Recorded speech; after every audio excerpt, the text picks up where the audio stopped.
Estônia lança concurso para sediar grande empresa estrangeira de munições. O Centro Estoniano para Investimentos em Defesa lançou uma competição para escolher um produtor de munições para montar uma loja e uma base militar em 2025, uma medida que visa impulsionar a indústria nacional de produção de projéteis. O ECDI, braço de compras das Forças de Defesa da Estônia, anunciou a licitação em 21 de agosto, solicitando que as empresas enviassem sua proposta até o início de outubro. O vencedor ganhará um espaço de aproximadamente 8.900 metros quadrados na base militar de Amari, localizada a sudoeste da capital de Estônia, Tallinn, por até 5 anos. O local incluirá um máximo de 7 instalações de armazenamento de munições, aterros de proteção e equipamentos de comunicação, de acordo com a declaração do ECDI. A meta do governo é iniciar a produção de munição para uso em combate no primeiro semestre do ano que vem. Atualmente não temos nenhuma produção de munições no país, portanto, dependemos muito de outros países europeus para isso, disse Tully Duneton, subsecretário de Política de Defesa. Em uma entrevista no ano passado, na época, a autoridade estoniana disse que 2 opções estavam sendo avaliadas para estabelecer a produção nacional. A primeira envolveria uma empresa de defesa estoniana estabelecendo uma instalação dedicada à produção de projéteis. E o segundo envolveria a criação de uma fábrica na Estônia para uma empresa europeia de preferência privada. As autoridades não mencionaram os tipos de projetos desejados na nova licitação do ECDI, dizendo que o acordo cobriria apenas munições ou munições de combate contendo explosivos. A nação báltica, Lituânia, lançou uma iniciativa industrial semelhante no início deste ano. O governo assinou um memorando de intenções com a Rimetal para construir uma fralda de munições de 155 milímetros localmente. A proposta fazia parte de uma série de alterações feitas pelas autoridades econômicas lituanas às regulamentações existentes, com o objetivo de atrair grandes fabricantes de armas para locais de produção abertos em meio à promessa de menores obstáculos burocráticos. A iniciativa de transformar os países bálticos em produtores de munições ocorre em meio à explosão na demanda por projéteis de artilharia no mercado europeu. À medida que os países buscam encontrar um equilíbrio entre enviar projetos para a Ucrânia e ao mesmo tempo aumentar seus próprios estoques.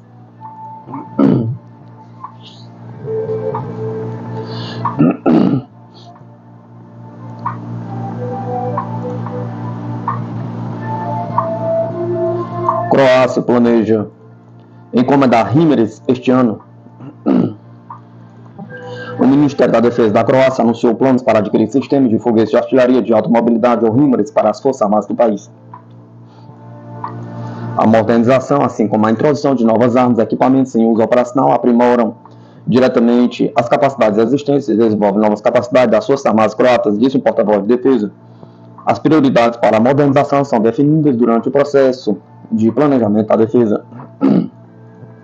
O Ministério croata está planejando equipar e modernizar as Forças Armadas croatas com Mi-142 HIMARS, para o qual a assinatura de um acordo de governo para governo com o governo dos Estados Unidos da América é esperada até o final de 2024, de acordo com o porta-voz. A autoridade não divulgou o número de sistemas que serão entregues aos militares croatas. Caso a se concretize, a Croácia se juntará a um número crescente de aliados da Europa Central e Oriental que encomendaram HIMARS para suas forças armadas após a invasão da Ucrânia pela Rússia. Isso inclui a Polônia, que, sob um contrato assinado em fevereiro de 2019, comprou 20 lançadores HIMARS por cerca de 414 milhões de dólares em setembro de 2023, ou então o ministro da Defesa, Blas Zaki, assinou um acordo quadro para adquirir até 480 unidades HIMARS por toda a região. HIMARS também foi encomendado pela Estônia, Letônia, Lituânia e Romênia.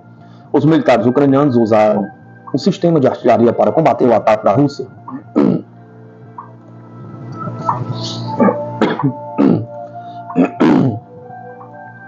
Base aérea alemã da OTAN reduz nível de segurança após ameaça potencial. O nível de segurança em uma base aérea da OTAN no oeste da Alemanha foi aumentado temporariamente devido à informação de inteligência apontando para uma ameaça potencial, mas foi reduzido novamente na sexta-feira, disse a aliança. Um anúncio na noite de quinta-feira do aumento de nível de segurança na base de Gelsenkirchen não elaborou sobre a natureza da ameaça potencial, mas disse que todos os funcionários não essenciais para as missões foram enviados para casa como precaução. Ele disse que as operações continuaram conforme planejado da base aérea de Gelsenkirchen, perto da fronteira com a Holanda, onde as aeronaves de vigilância do Sistema de Alerta e Controle Aéreo, a WACS, da Aliança, estão estacionadas. Na tarde de sexta-feira, uma postagem na conta X da frota WACS da OTAN disse que o nível de segurança havia retornado ao seu nível anterior. Ela disse que o aumento temporário era uma medida de precaução. Todas as operações programadas estão ocorrendo conforme planejado, acrescentou a agência de notícia alemã DPA. Disse que um repórter viu carros de polícia dentro e ao redor do terreno da base aérea. A polícia confirmou a mobilização na quinta-feira à noite, mas não deu detalhes. Na semana passada, uma grande base aérea alemã perto de Colônia foi bloqueada por várias horas em meio a temor de que seu suprimento de água pudesse ter sido adulterado. Uma investigação não encontrou evidência de tal sabotagem. Também houve relatos de observações suspeitas em Gelsenkirchen e uma pessoa foi brevemente detida para interrogatório perto da base, informou a DPA na época, mas não houve nada de anormal. Os incidentes ocorrem em um momento de nervosismo sobre a possível vulnerabilidade da infraestrutura e tentativas de sabotagem russa.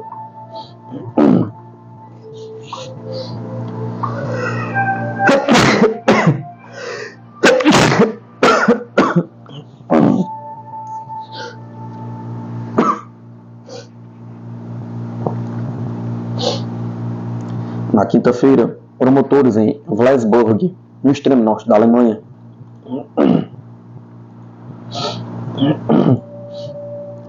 disseram que estavam investigando suspeita de espionagem com o propósito de sabotagem, sem elaborar sobre quem poderia estar por trás disso. A mídia alemã relatou que drones foram avistados dentro de um parque químico em Brunsbüttel, na costa do Mar Norte.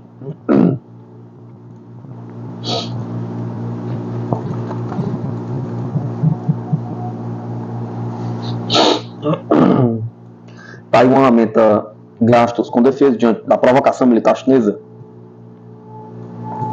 O gabinete de Taiwan, o Yuan Executivo, ratificou esta semana um orçamento recorde de defesa de 647 bilhões de moeda local, ou 20,2 bilhões de dólares destinados a defender Taiwan contra a perspectiva de uma invasão chinesa.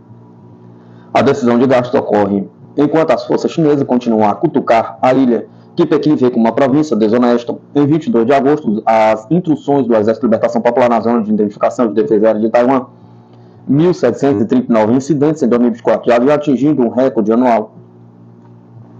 Os gastos de defesa de Taiwan em 2025 representaram um aumento de 7,7% se os legisladores aprovarem a proposta no final deste mês. A Agência Central de Notícias do país diz que a alocação representa 2,45% do PIB, quase idêntica deste ano. A campanha eleitoral do presidente Lai Ching-te prometeu que os gastos com a defesa atingiriam 3% do PIB. O tenente-general Rich Shi-Heisen, chefe do controle Bureau do Ministério da Defesa Nacional, disse em uma coletiva de imprensa que aumentar os gastos para esse nível continua sendo uma meta. No entanto, ainda precisamos compilar o orçamento de defesa com base nas armas necessárias para reforçar nossas defesas, mas também precisamos levar em conta a situação financeira da nação, disse ele. Questionando se os gastos previstos para 2025 seriam suficientes, Rupert Hammond Chambers, presidente do US Taiwan Business Council, disse: responder a essa pergunta é altamente subjetivo. Taiwan deve ser elogiado por aumentar seu orçamento de defesa em 7,7%. Pergunta: absolutamente, é um crescimento real com novos recursos para lidar com a ameaça da China. Ao mesmo tempo, Raymond Chambers disse que mais será necessário. Taiwan precisa continuar a aumentar seu orçamento de defesa em termos reais, ultrapassando 3% do PIB, e mais alto no curto prazo.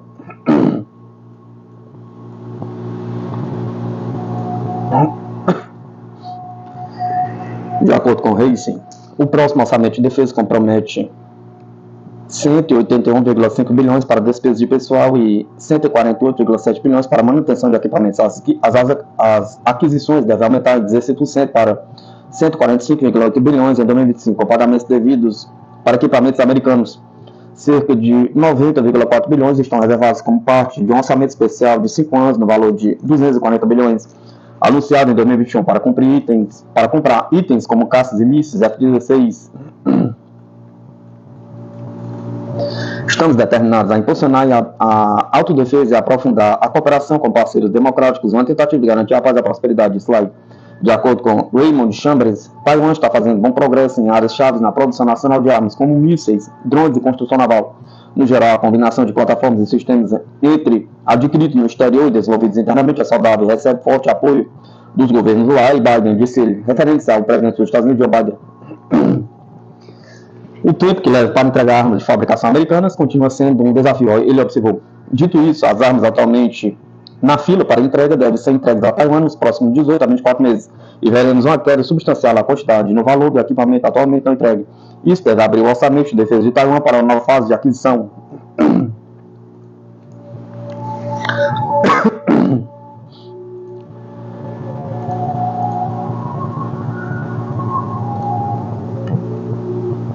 A Austrália conduz primeira manutenção de submarino nuclear dos Estados Unidos no âmbito do AUKUS.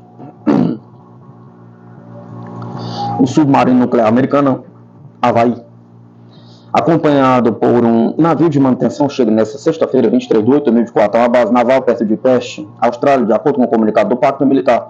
Um submarino de propulsão nuclear dos Estados Unidos passa na sexta-feira por manutenção na Austrália pela primeira vez, comunicaram os responsáveis da defesa da Austrália, dos Estados Unidos e do Reino Unido, citados pela agência britânica Reuters. Um submarino da classe Virgin dos Estados Unidos, os Havaí, e um navio de apoio dos Estados Unidos com equipamentos e a equipe de manutenção chegará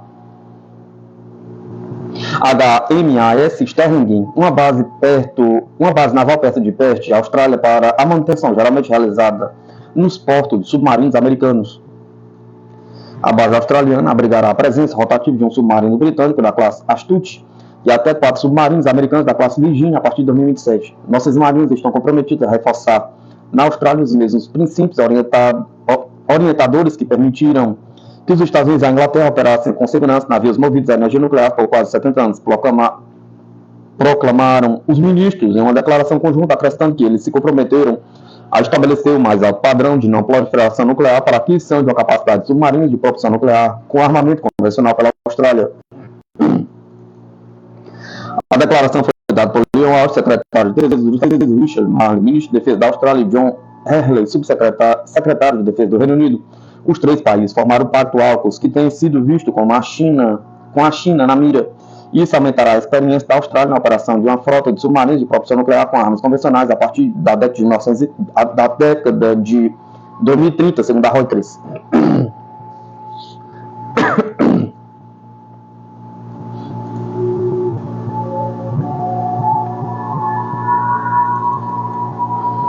Estados Unidos desafiam a China com destroy de mísseis guiados Ralph Johnson no Estreito de Taiwan.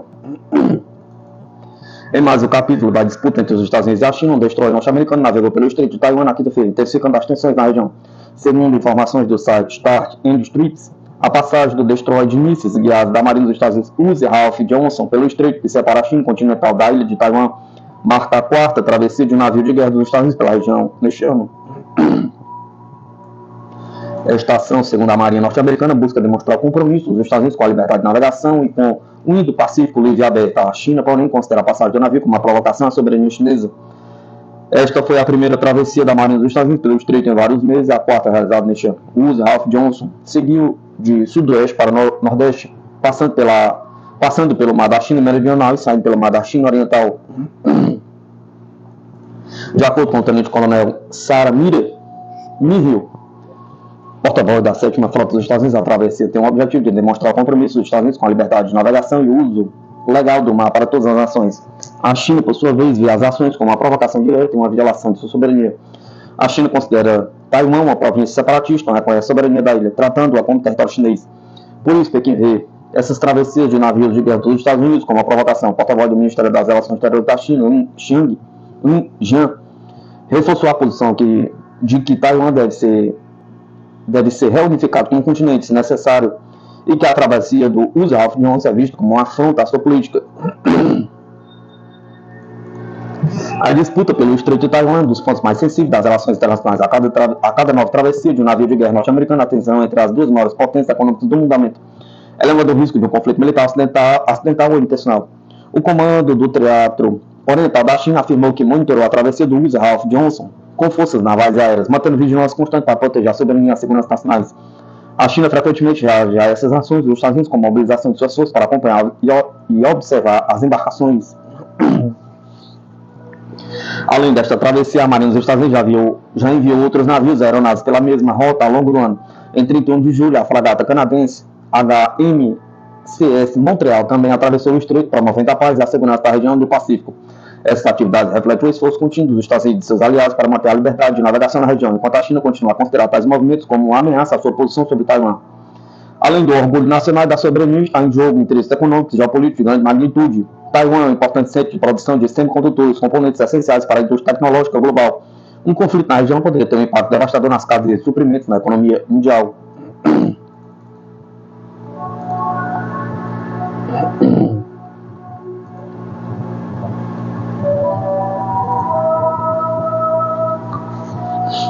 Irã acelera seu programa espacial e diz estar construindo 30 satélites. Teherã inaugurou seu primeiro centro espacial em 2017, está construindo um segundo. De acordo com o Irã, 12 satélites já foram colocados em órbita e preparados para lançamento nos últimos 3 anos. O Irã tem feito rápido apoio na indústria espacial durante os últimos 3 anos e atualmente está fabricando cerca de 30 satélites. Relatou na quinta-feira a agência iraniana Tasnim. Segundo disse Hassan Salarieh, chefe da agência espacial do Irã, 12 satélites foram colocados em órbita ou preparados para lançamento desde agosto de 2021. E o ritmo de projeção e fabricação acelerou à medida que a agência espacial estabeleceu projetos conjuntos com o setor privado. O Centro Espacial Nacional Yami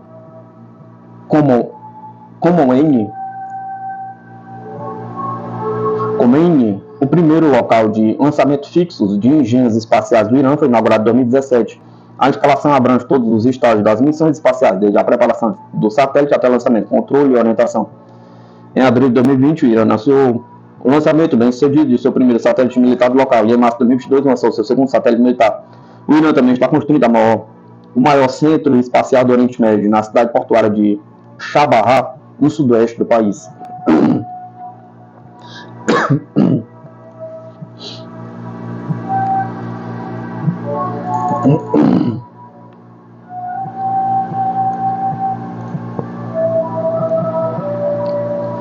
Corte da ajuda à Ucrânia mostra fraqueza de Berlim em relação à Rússia, diz mídia. A redução gradual do financiamento da Ucrânia pela Alemanha mostra a fraqueza de Berlim diante da Rússia e coloca Kiev na posição de vítima, escreve o jornalista britânico e editor europeu do jornal Financial Times, Ben Hall.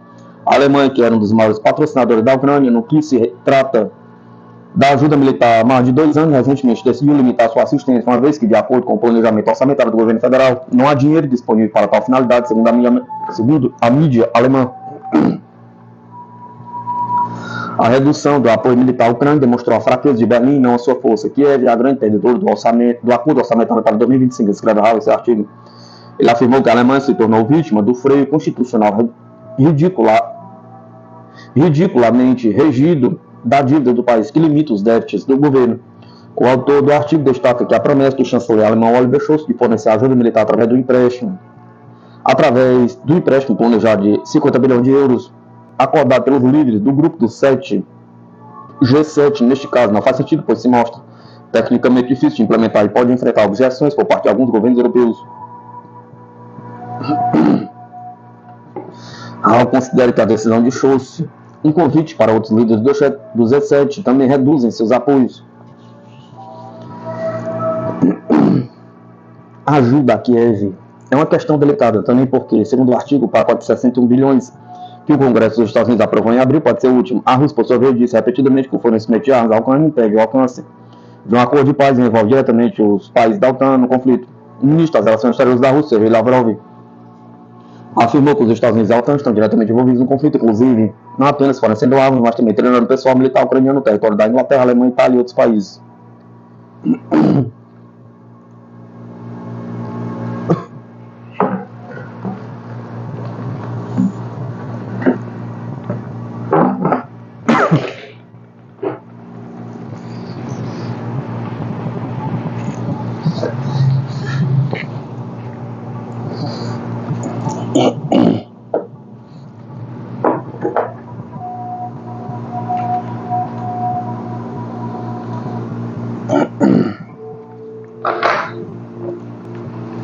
Força Aérea dos Estados Unidos para Northrop Grumman mais de 100 milhões para completar 2 satélites polares.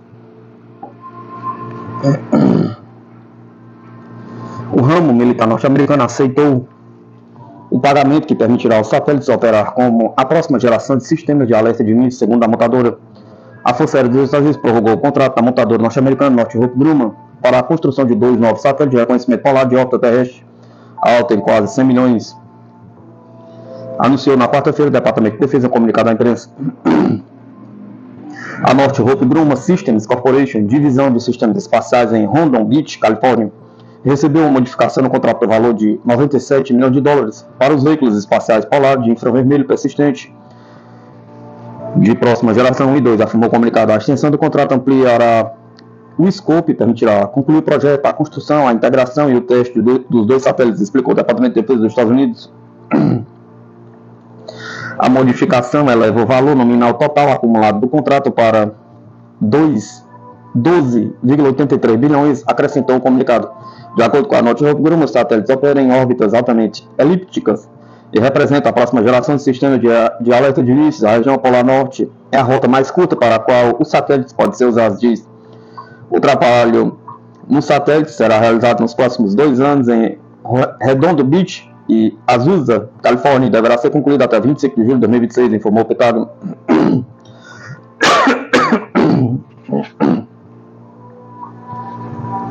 Os Estados Unidos enviam avião de reconhecimento e drone para espionar a fronteira russa, diz mídia americana. Uma aeronave de reconhecimento dos Estados Unidos especializada em coleta de inteligência e sinais chegou à Europa a partir de uma missão transatlântica no ar para avaliar radares inimigos. De acordo com a Newsweek, dados capturados em 20 de agosto pelo serviço de rastreamento de aeronaves Flight Trader 24 mostraram que o RC-135U da Força Aérea dos Estados Unidos, conhecido como Combat Sentinel, mostraram que a aeronave já havia realizado um voo de 1 hora na região do Báltico, na fronteira com a Rússia e a vizinha Belarus. O Combat Sentinel, um dos 2 únicos no inventário da Força Norte-Americana, pousou na base aérea de Mildenhall, no Reino Unido, no domingo, tendo partido de sua base aérea em Offutt, em Nebraska, e parado em Delaware, em seu caminho através do Oceano Atlântico, de acordo com os dados do GPS citados pela mídia. Na terça-feira, a aeronave decolou para sua primeira sortida desde que chegou a Mildenhall. Ela voou para o leste e transitou pelo espaço aéreo holandês, alemão e polonês, antes de contornar o enclave russo de Kaliningrado. O voo durou aproximadamente 6 horas, mas seu propósito exato e a duração da implementação do combate Sentinel na Europa não ficaram imediatamente claros, escreve a mídia. Outro visitante frequente ao flanco nordeste da OTAN em agosto inclui o RK-4B Global Hawk da Força Aérea Norte-Americana, um drone espião. O veículo aéreo não tripulado foi avistado patrulhando na fronteira da Finlândia com a Rússia na quinta-feira. Seu quarto voo para a área neste mês, diz a Newsweek.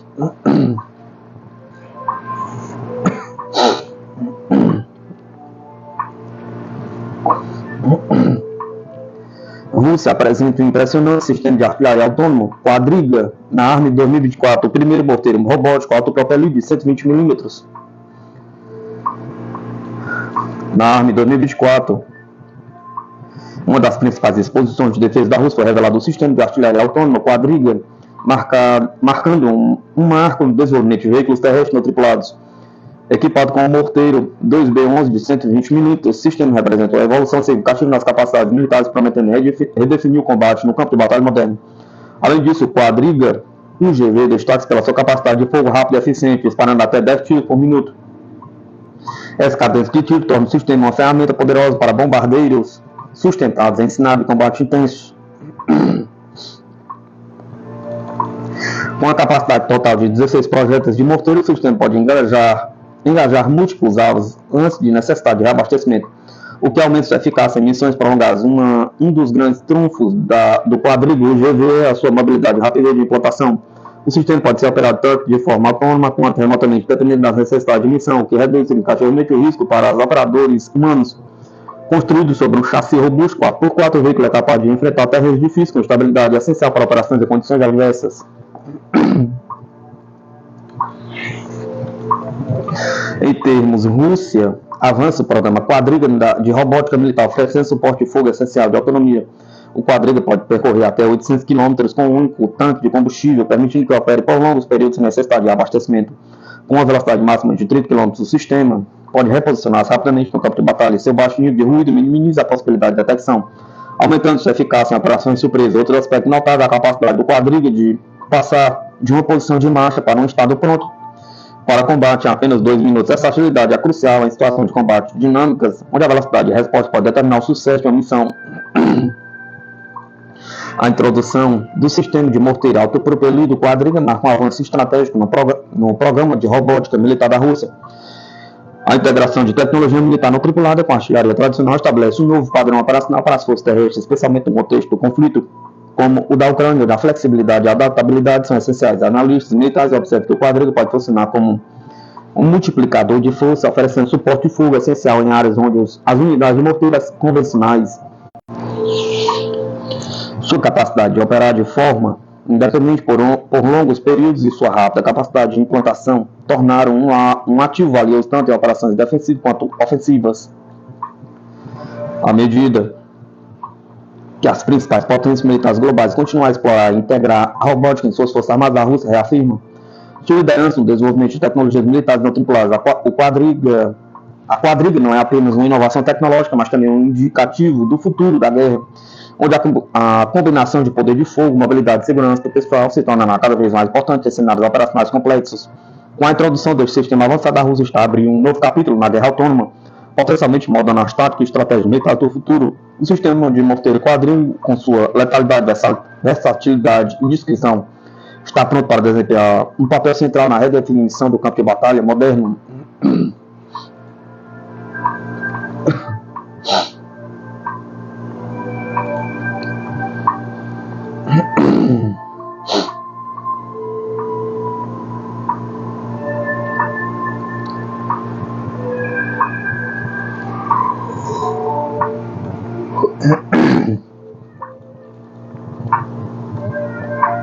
Rede social exclusiva do Exército Brasileiro para comunicações entre militares já tem mais de 10 mil downloads. O Exército Brasileiro disponibiliza na Play Store um aplicativo de mensagem chamado WebChat, desenvolvido pela própria instituição com base na plataforma de código aberto Signal. O objetivo do aplicativo, segundo apurado pela revista Sociedade Militar, é oferecer um serviço de mensagem seguro e privado para os membros da Defesa do Brasil. O WebChat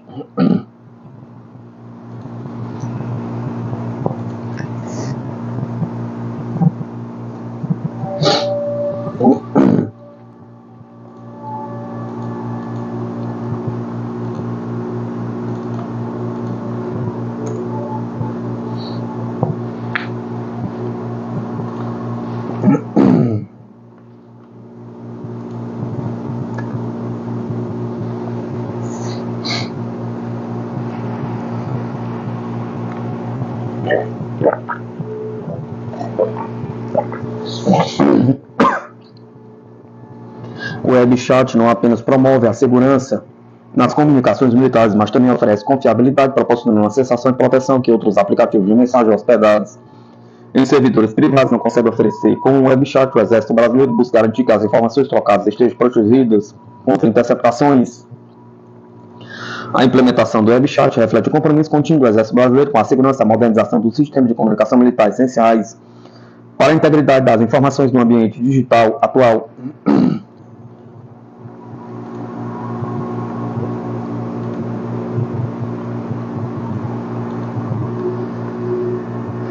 Sem querer confusão na compra de obuseiros pelo Exército pode trazer benefícios para o Brasil. O processo de compra do Exército Brasileiro de 36 obuseiros autopropulsados sobre rodas enfrenta um novo desafio. Um embate no governo federal. De um lado, um dos assessores mais próximos de Luiz Inácio Lula da Silva, Celso Amorim, do outro, o ministro da Defesa, José Múcio. Por sorte, a solução pode beneficiar a indústria brasileira. Após decidir pelo modelo Atmos da israelense Elbit Systems, a Força Terrestre foi criticada por cidadãos, parlamentares, até mesmo membros do Executivo, por escolher uma artilharia ligada ao conflito que ocorre na faixa de Gaza. Agora, o assessor especial da Presidente para Assuntos Internacionais, Celso Amorim, intercedeu junto à Presidente Lula pelo embargo da compra.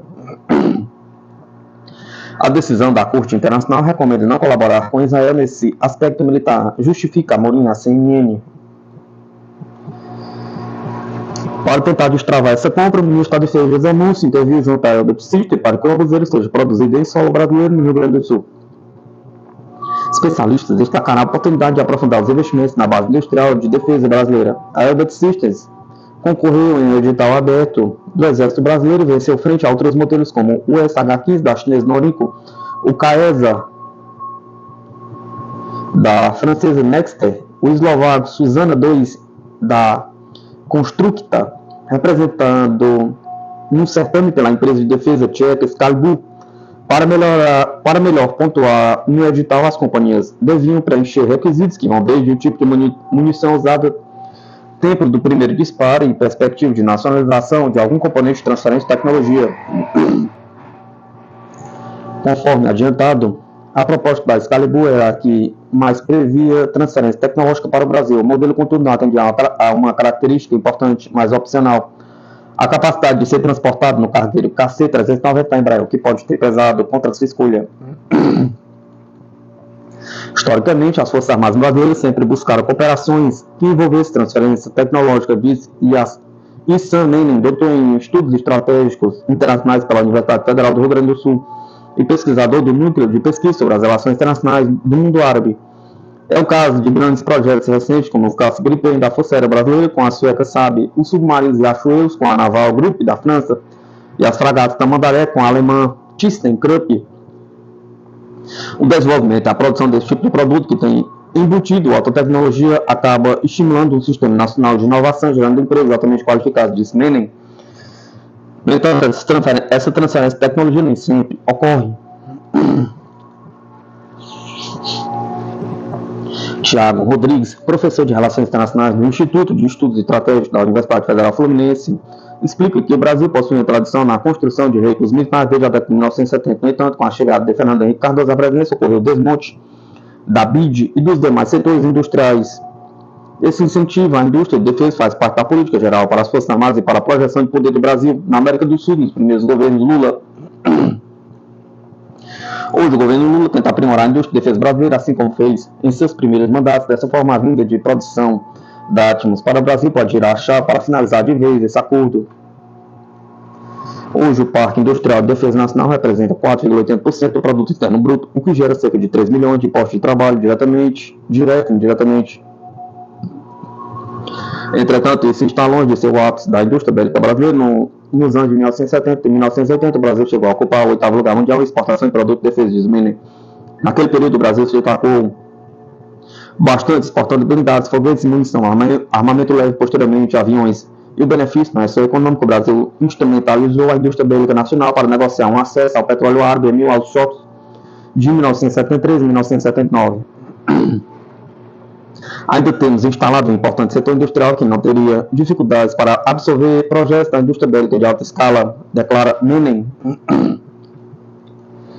Rodrigues ressalta que, em qualquer país, a indústria de defesa tem sempre um principal cliente, o Estado. Se não há investimento do próprio Estado na compra de equipamentos produzidos pela indústria nacional, não existe indústria de defesa.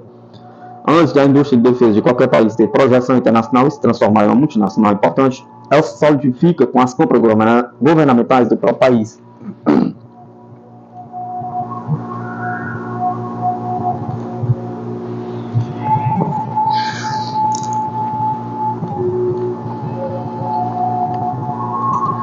R$1,53 trilhão, enquanto o Múcio mendiga por 1,4 bilhão para manter água, luz, combustível e refeitório das Forças Armadas até o fim do ano. A arrecadação federal atinge o maior valor desde 1995. O ministro da Defesa, José Múcio Monteiro, busca a ajuda do governo brasileiro para sensibilizar a equipe econômica e liberar ao menos 1,4 bilhão e conseguir fechar as contas das Forças Armadas até dezembro. De acordo com o jornal O Globo, reportagem publicada na quinta-feira, 22 de agosto, o recurso é necessário para manter despesas como água, luz, combustível e refeitório das Forças Armadas. Paralelamente, nesta sexta-feira, 23 de agosto, o governo divulgou que teve a maior arrecadação federal em julho dos últimos 29 anos. Foram 231 bilhões, já descontada a inflação, que representa o crescimento de 14,48% em relação ao mesmo período de 2023. No acumulado dos 7 primeiros meses de 2024, também houve recorde. A arrecadação federal somou 1,53 trilhão, um acumulado 3,73% superior ao mesmo período do ano passado. Também foi o melhor desempenho arrecadatório desde 1995. A defesa foi a sétima área mais afetada pela tesourada do governo, anunciada em 30 de julho. São 675,5 milhões a menos. Saúde, 4,4 bilhões, cidades, 2,1 bilhões, transporte, 1,5 bilhão, educação, 1,3 bilhão. Foram as mais afetadas, mas as pastas são destinos mais comuns de emendas parlamentares do que a defesa. Segundo o Globo, a palavra de ordem nas Forças Armadas é cortar despesas em cursos, treinamentos e viagens. Na FAB, o expediente da semana foi encurtado em um dia para evitar gastos com refeitórios.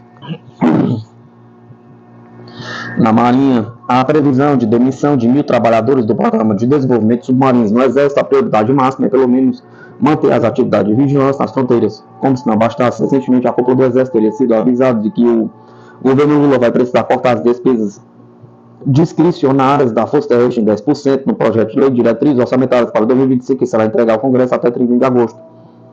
Despesas discricionárias são todas aquelas consideradas não obrigatórias, como, por exemplo, investimentos e custeio. Segundo o Estadão, os militares estão tentando manter pelo menos o mesmo nível de recursos de 2024.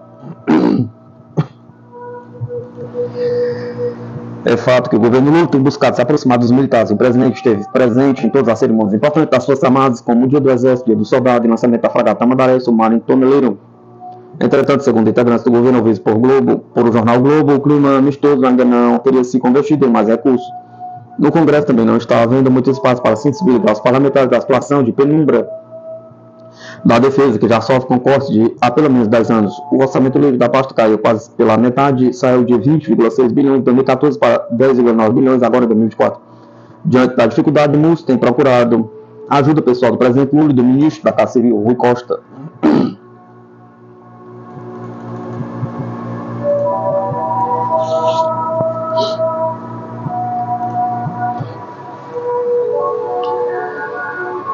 Defesa da Rússia, a Ucrânia perdeu até agora 5.137 efetivos na direção de Kursk, além de 69 tanques. As tropas ucranianas perderam até 400 militares na direção de Kursk durante as últimas 24 horas, comunicou o Ministério da Defesa da Rússia. As formações ucranianas que tentaram invadir a Rússia na região de Kursk perderam 5.137 soldados e seus combatentes, informou nesta sexta-feira o Ministério da Defesa russo. Além disso, foram destruídos 659 veículos militares, 34 sistemas de artilharia, 5 sistemas de mísseis antiaéreos e outros armamentos, acrescentou. A operação para destruir as formações das Forças Armadas da Ucrânia continua, sublinhou o Ministério da Defesa russo. Ele detalhou que nas últimas 24 horas as perdas foram de 400 militares e 17 veículos blindados, incluindo um tanque, 2 veículos blindados de transporte pessoal, 14 veículos blindados de combate, bem como 2 espécies de artilharia, um lançador múltiplo de foguete, 2 morteiros e 10 carros.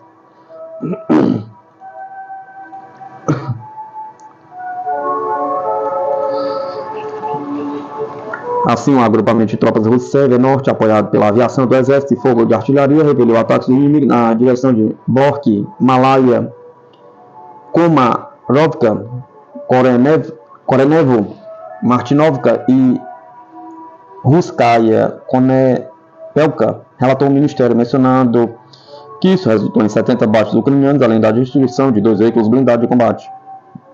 Continuam sendo realizadas operações de reconhecimento e busca para identificar e destruir em áreas florestais grupos de sabotagem das Forças Armadas da Ucrânia que tentam penetrar profundamente no território russo. Um grupo inimigo de sabotagem e reconhecimento foi detectado e destruído perto da localidade de Kamyshevka. As perdas do inimigo totalizaram 5 pessoas e um carro, detalhou.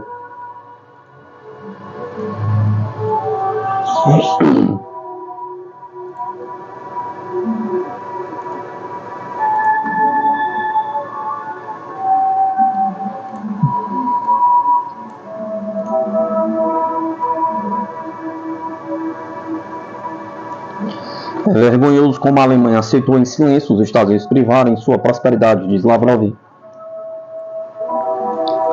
Na sexta-feira, o ministro das Relações Exteriores da Rússia, Lavrov, sublinhou que é uma pena como Berlim engoliu em seco e se manteve em silêncio com Washington, apesar de ter sido privada de prosperidade econômica por esse motivo. O chanceler afirmou que o ataque terrorista contra os gasodutos Nord Stream foi realizado com a participação dos Estados Unidos e pediu que o caso fosse investigado abertamente. É vergonhoso que a Alemanha simplesmente aceite em silêncio a forma como foi privada da base para a sua prosperidade energética e econômica a longo prazo, que tem sido a chave para o seu desenvolvimento durante muitas décadas na forma de fornecimento de gás russo a preços razoáveis. A Alemanha engoliu silenciosamente sem comentários, disse o chanceler. Lavrov acrescentou que Berlim deve fornecer a Moscou à comunidade internacional os resultados da investigação do ataque. A Alemanha deve responder a todas as perguntas e, em primeiro lugar, deve parar de se recusar categoricamente a apresentar os fatos que foi capaz de descobrir. O ministro enfatizou que o fato de a informação sobre a explosão não ter sido fornecida à Rússia, mas ter aparecido na mídia alemã e norte-americana, sugere que tudo isso é uma armação. Segundo Lavrov, as tentativas do Ocidente de culpar um grupo de oficiais bêbados, dizendo que, junto com os empresários que beberam com eles, contrataram alguém ou decidiram aprender a mergulhar, não são sérias. Mesmo que algumas das pessoas mencionadas na imprensa alemã, que são ucranianas, estivessem de alguma forma envolvidas nisso, é claro que não poderia ter levado a cabo isso sozinho, disse Lavrov, indicando que para realizar tal ataque terrorista foi necessária uma ordem de Washington. Na quarta-feira passada, a Procuradoria Alemã emitiu um mandato de prisão contra um instrutor de mergulho ucraniano suspeito de envolvimento na sabotagem do gasoduto Nord Stream, informou a Reuters. Os investigadores alemães acreditam que um homem que se sabe ter vivido na Polônia foi um dos mergulhadores que colocaram dispositivos explosivos nos gasodutos que vão da Rússia à Alemanha sob o Mar Báltico em setembro de 2022, disse a mídia citando a informação da emissora alemã ARD.